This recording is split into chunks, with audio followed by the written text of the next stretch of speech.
คิดว่าจังไดพี่น้องน้องทางน้องหลายเองก็ได้เนาะถ้าน้องเป็นหาเงินหาคำเลยตัวเองได้ก็เก่งถือว่าเก่งดีแล้วเนาะ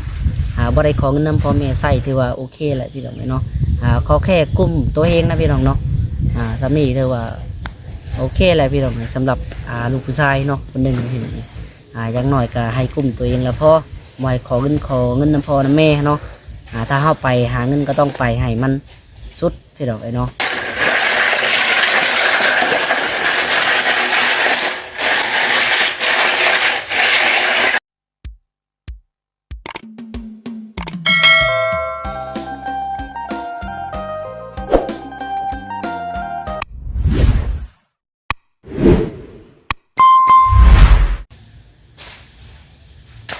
สบายดีเนาะสบายดีแหละสวัสดีพ่อแม่พี่น้องFCที่หักแพงเบิร์ดสุขูสู่คนพี่น้องเลยเนาะผมมาพอกับท่านน้องหลาอีกเด้อเนาะเอาจังไรก็ได้พี่น้องเลยเนาะเอามาอ่านคอมเมนต์นี่พี่น้องเลยปกติท่านน้องหลาก็บ่ได้ค่อยตอบคอมเมนต์หรอกเนาะแล้วก็เห็นเพิ่นถามมาหลายๆบอลหลายคลิปแล้วล่ะพี่น้องเลยเนาะทุกคลิปที่เพิ่นเม่นถามมาเนาะถามหาเรื่องน้องจ้อยนี่แหละพี่น้องเลยที่แท้จริงน้องหลาก็ได้บอกไปแล้วพี่น้องเนาะคลิปหนึ่งเนาะคลิปเรื่องน้องจ้อยเพิ่นนี่แหละพี่น้องเลยแต่ก็มี FC เพิ่นเข้ามาถามหาอีกเนาะก็คือน้องจ้อยไปใส่เด้เพิ่นว่าเนาะน้องจ้อยเพิ่นไปใส่เด้พี่น้องเลยถามหาหลายเทื่อแล้วก็บ่เห็นน้องหลาเพิ่นตอบเนาะก็คือเพิ่นว่าบ่เห็นทางน้องสลาตอบพี่น้องเลยต่อว่าน้องจอยเพิ่นไปใส่เนาะเอาเนาะเดี๋ยวคลิปนี้ก็สิมาเว้ากันอีกพี่น้องเลยที่แท้จริงการน้องหลาเว้าไปแล้วพี่น้องเนาะคลิปหนึ่งคลิปที่ว่าเพิ่นมาส่งเสาเนาะส่งเสาตอนกลางคืนเมื่อนั่นแหละเนาะน้องหลาได้เว้าเรื่องน้องจอยอยู่พี่น้องนั่นนะเนาะแต่ก็บ่ได้ตัดเฮ็ดช็อตเด็ดเนาะFC หลายๆคนเพิ่นก็บ่ได้เบิ่งคลิปจบเพิ่นน่าสิก็บ่ฮู้ดอกเนาะเอาเดี๋ยวคลิปนี้สิมาเล่าสู่ฟังอีกพี่น้องเนาะเรื่องน้องจ้อยเพิ่นเนาะเป็นยังเพิ่นว่า เนาะเรื่องน้องจ้อยเพิ่นคือบ่มาเฮ็ดเวียกงานกับท่าน้องหล่าพี่น้องเนาะเพิ่นไปซ้ายพี่น้องคือบ่เห็นหน้าเห็นตาเพิ่นเลยเนาะเอาก็คือว่าพี่น้องน้องเพิ่นไปเฮ็ดงานเนาะเฮ็ดงานในบ้านแหละพี่น้องเนาะก็คือเพิ่นเดินออกจากทีมงานน้องหล่าแล้วเนาะเฮ็ดงานนำน้องหล่ากะเท่าที่เห็นนั่นแหละพี่น้องเวียงงานก็เฮ็ดไปเรื่อยๆสิเนาะแต่เงินคำเขาก็บ่ค่อยโอเคปานใดแต่ก็คนเขาก็หลายแน่เฮ็ดงานแล้วเขาก็ปั่นกันผู้เล็กผู้หน่อยสินะเนาะมันก็บ่ได้คืองานส่วนตัวได้พี่น้องเนาะแต่การน้องหล่าก็บ่ได้เคยว่าหยังได้พี่น้องเนาะที่น้องเพิ่นไปงานเฮ็ดงานอยู่นอกกะดีคือกันเนาะเพิ่นเฮ็ดงานทางไหนก็ได้เงินคือกันเบิดพี่น้องน้องหลากก็สมเชยแล้วก็ดีใจน้องเพิ่นเนาะที่อยากสั่งตนสั่งโตไปโดยตัวเองพี่น้องเนาะโดยที่คนนึงบ่พึ่งพาเนาะทางง่ายๆแล้วก็ทางพ่อพี่น้องอันนี้ก็ตามความตัดสินใจของน้องเพิ่นนะพี่น้องเนาะน้องหลากก็บ่ได้ห้ามเนาะแล้วก็เพิ่นถามมาโอ้น้องจอยเพิ่นไปไสเนาะคือบ่อยู่เฮือนก็คือน้องเทล่าว่าไปแล้วแหละพี่น้องเนาะเพิ่นไม่ได้คอยอยู่เฮือนเนาะคันอยู่เพิ่นกับพักผ่อนอยู่ในเฮือนนั่นแหละเนาะบางทีก็น้องว่าเวลาเห็ดกินข้าวกินน้ำก็โทรออกมากินข้าวเด้อเพิ่นก็ออกมาเนาะพี่น้องเนาะสมนี้ก็คือว่าแหละพี่น้องโอ้โหน้ำเพิ่นลินโทรศัพท์เด็กบ่เด้อจังใดเนาะแล้วนี่ก็อยู่เฮือนอะไรพี่น้องแต่ก็ยังทันได้ตื่น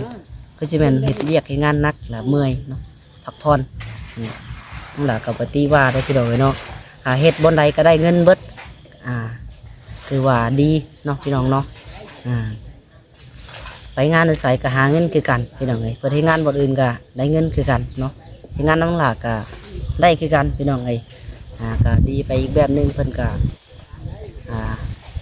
ยังดีเนาะดีเลยพี่น้องว่าจังใดก็คือดีแหละเนาะถ้าคิดว่าจังใดพี่น้องน้องทางน้องหลายเองก็ได้เนาะถ้าน้องเป็นหาเงินหาคำเลยตัวเองได้ก็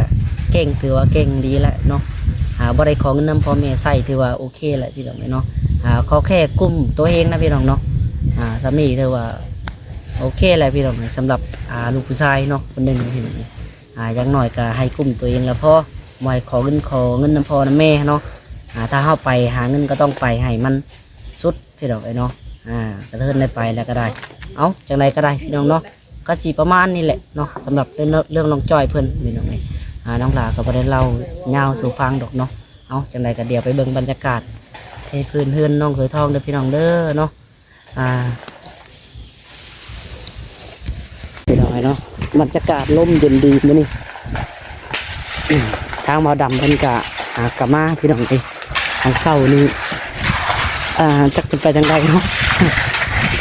มีกำลังปาดขึ้นอยู่พี่น้องเลยเนาะกำลังผสมกวาดขึ้นปาดสามเหลี่ยมพี่น้องเลยหันเพียงหันงามมาข้างในได้ถุยทองเอ้ยเนาะเป็นเจ้าของปาดงามก็ได้งามปาดขี้ไล่ก็ได้ขี้ไล่เป็นเจ้าของไม่ใช่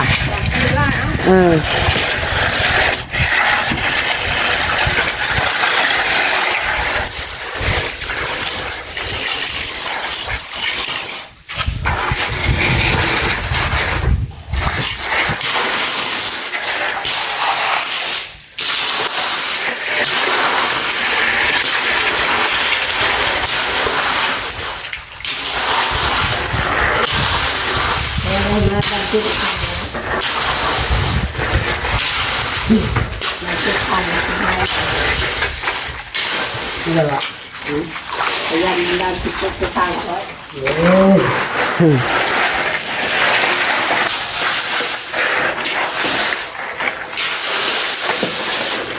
ผสมต่อเลย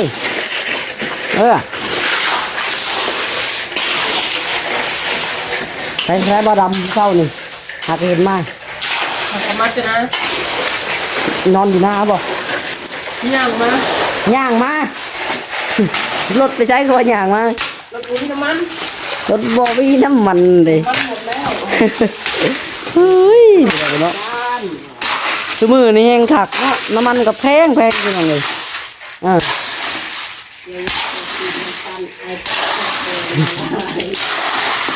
ลิตรละ40,000ก็ตัว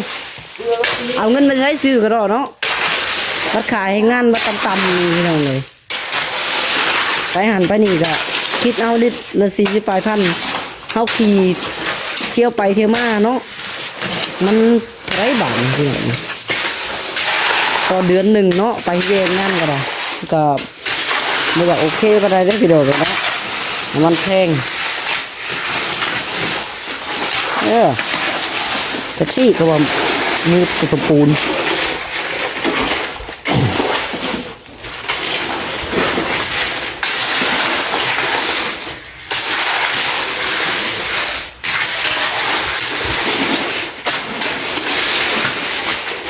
ว่านี่คนลิ้นอยู่หน่อยเรียบร้อยแล้วก็นี่ที่แล้วแล้วการนี้เหลือแต่ท่าสีวันนี้เนาะท่าสีน้องไปท้องเพิ่นท่าสีเพิ่นน้องไปท้องเพิ่น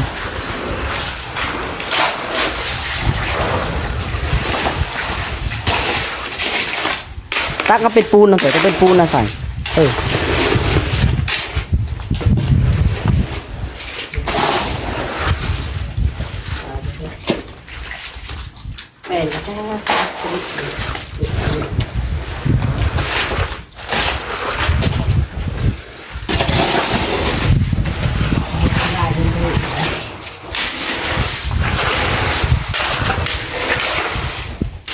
สามเอาเหรอไม่ได้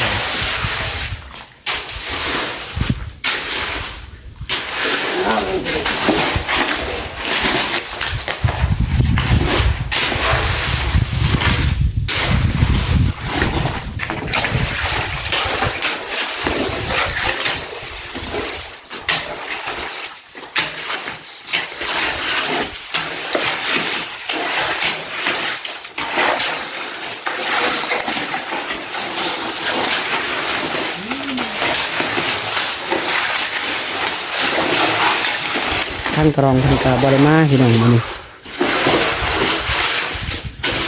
คือน่าสิเมยย่างบ่เนาะนั่งก็ได้ย่างมากกูมืด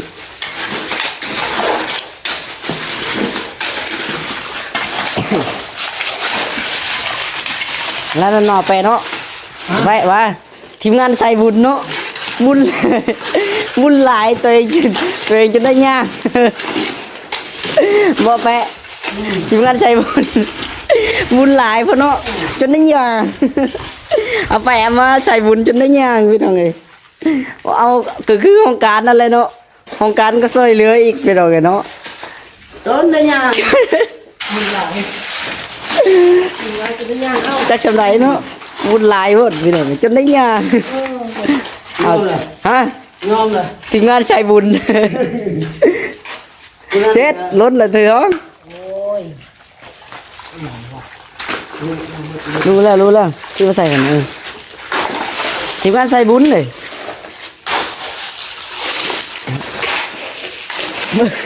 บุญหลายจนได้ยางแล้วว่า ว่าไปตะวุกกันเนาะ โอ้ยมันมีเงินซื้อแล้วมัน หมอดำก็จะได้ยางเนาะไม่ใช่เด็กอุ้ย จะย่างว่าเอา เอาเห็นงานน้ำหัวหน้าแล้วเฉยทีมงานใส่บุญเนาะ โอ้ ไม่ใช่กะจะนี่กับซอยเรือเด้อวะซอยคอยแน่วะ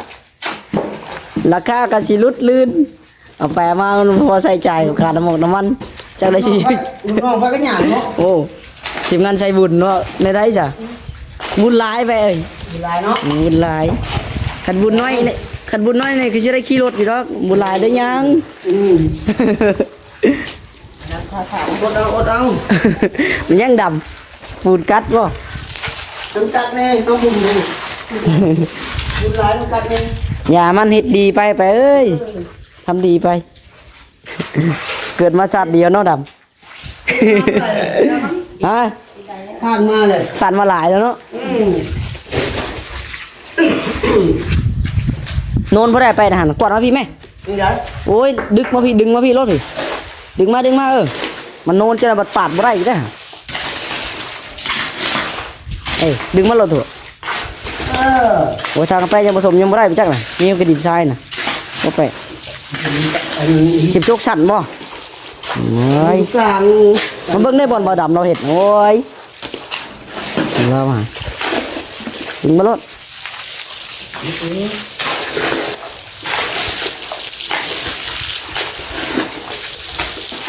จักไปใส่แล้วก็หัวหน้าก็ได้เนาะ นาไปแล้ว ทีมงานใส่บุญหยอกกับแปะอยู่พี่น้องเอฟซีต้องการตัวแปะอยู่ได้ไปเอ้ย ฮะ เอฟซีต้องการตัวเจ้าไปเฮ็ดงานอยู่ไทยอยู่ บ่ โอ้ย ไปโอ้ไป จักไปเป็นพี่ช้างก็ว่าไปอันแสดงลิเกได้ โอ้ย เอาว่าแล้วว่าไปคือหน้าตลกเขาบอกไปแสดงลิเกคือ เต้นฮอนแอวหยอก เป็นได้เลยเป็นบ่เป็น บ่แห้งไปแสดงลิเก ถ้าเป็นวงไปเพื่อนพ่อน บ่แห้งก็ดำไปแสดงลิเกเนาะ เราเมื่อไป ฟรีมาดำจะเป็นเอฟซีเลยแสดงลิเกให้ผู้เฒ่าเบิ่งไป ไปเดินแล้ว ขนาดเฮายังสิเบิ่งนั่นน่ะดำขนาดไปแสดงเนาะ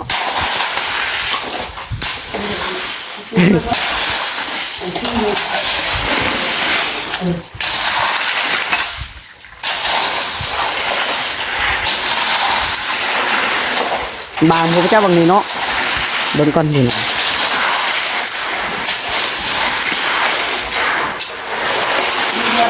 เพราะว่าเทกับบ่ให้มันคุ้งเพียงขอบตัวนี้เนาะ ใจบุญ ทีมงานใส่บุญเนาะ งานใจบุญ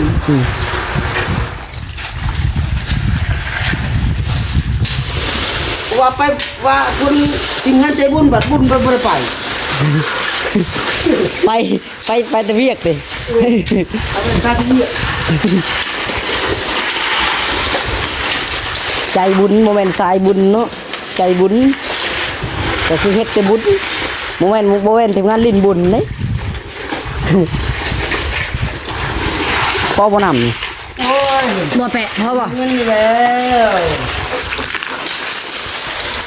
อันนี้มันไปอยู่ลำบากอยู่ ทีมงานใส่บุญ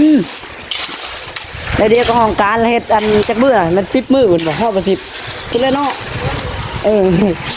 ได้เงินจักแสนบ่ดำ 300,000 ได้พูด300,000ทีมงานใส่บุญเลย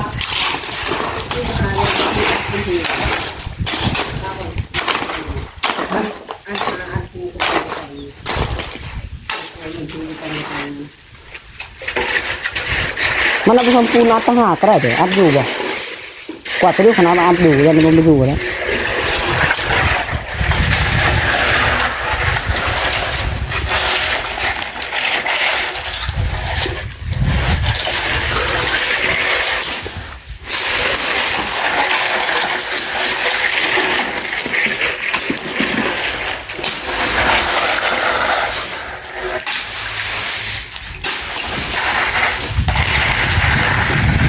เจอตัวเองคนป้าเองคือดังเลยเนาะ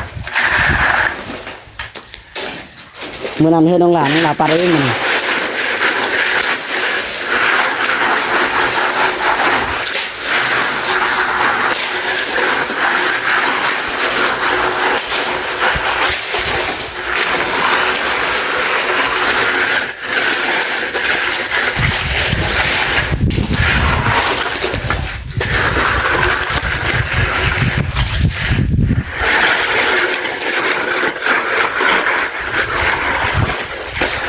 งานเนี้ย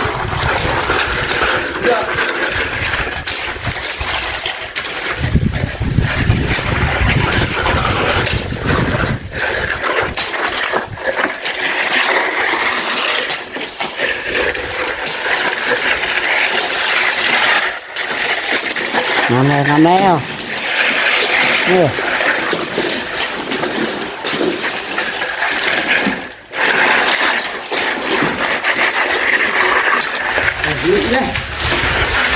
มันไปอยู่หรอก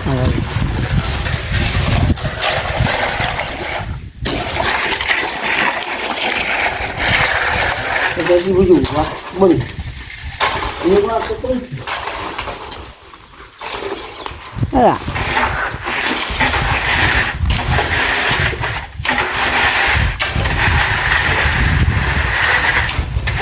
เอามือลูบสิเหรอยู่กว่านี้น้อง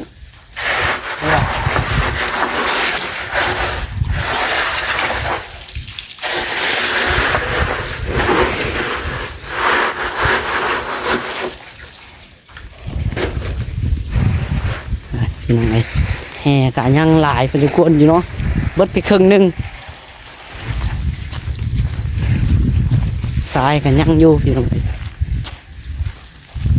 พอดีจะเอาไว้เห็ดบานหนามีในเพชรต่อไปกับเทต่อไปอีก ปีนั่งจะสอบนะ2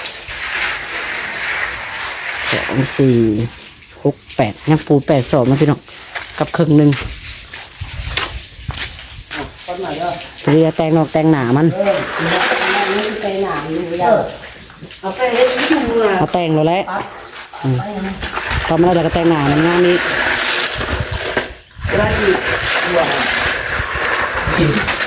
การบักตัวมันหูแล้วหาปากไหลเนี่ยคือปากมันเป็นชิ้นไหวมันบอกเป็นมันก็โจเป็นหูแล้วโอ้เรื่องแล้วถือได้นี่บางนี่โน่นถึงลากก็รถถึงได้ให้ขนาดนั้นนี่โน่นก็เถิดกันเลยเดิน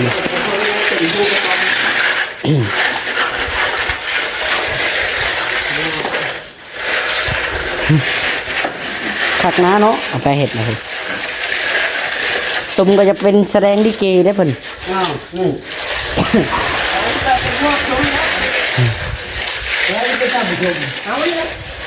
เบิ้งเนาะชุมไปชุมมาทุกคนอินจะกันลำลิเกเนาะมาถึงใจกันเงยเราระดับเงยแปะเรามาแล้วเอาเลยเราเห็ดแหล่เลยชุบแหล่พวกนั้น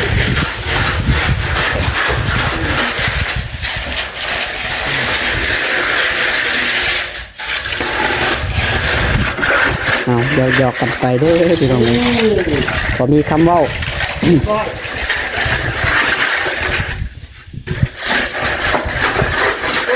แต่ให้ได้มาก็เขียนบนงามละแล้วก็งานที่ไหน ปิดรถ จริงว่า ปิดรถปิดรถ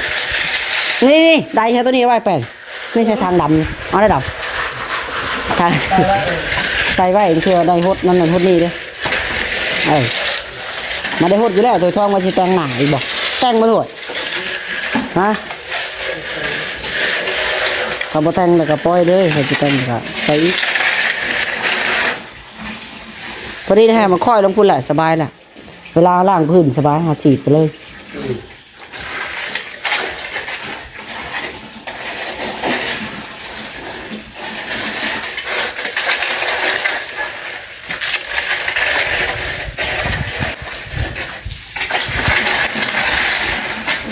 อาเตตุนี้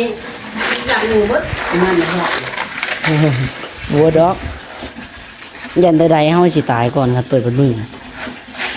นี่คนจะเช่าดิ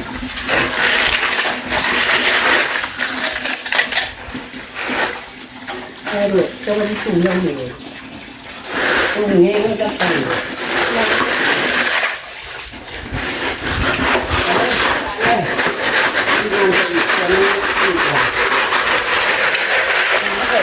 โอเคไว้ละคุณ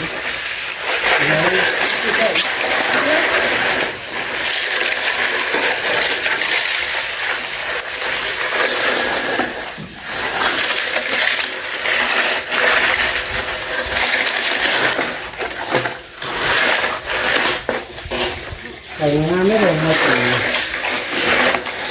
เดี๋ยวจะเคลียร์ให้แป๊บนึง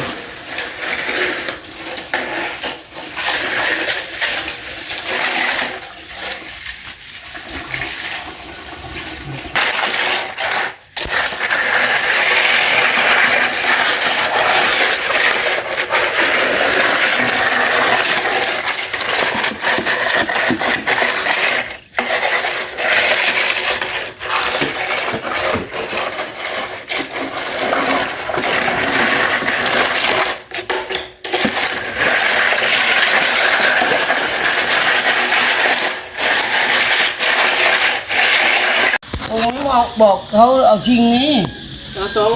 กำลังจะห้วยแต่งหน้าพี่น้องเลย เอาชิงเลย ไปซะพี่น้องโอเคสำหรับคลิปนี้ก็จะขอตัวไปก่อนเนาะเดี๋ยวน้องดา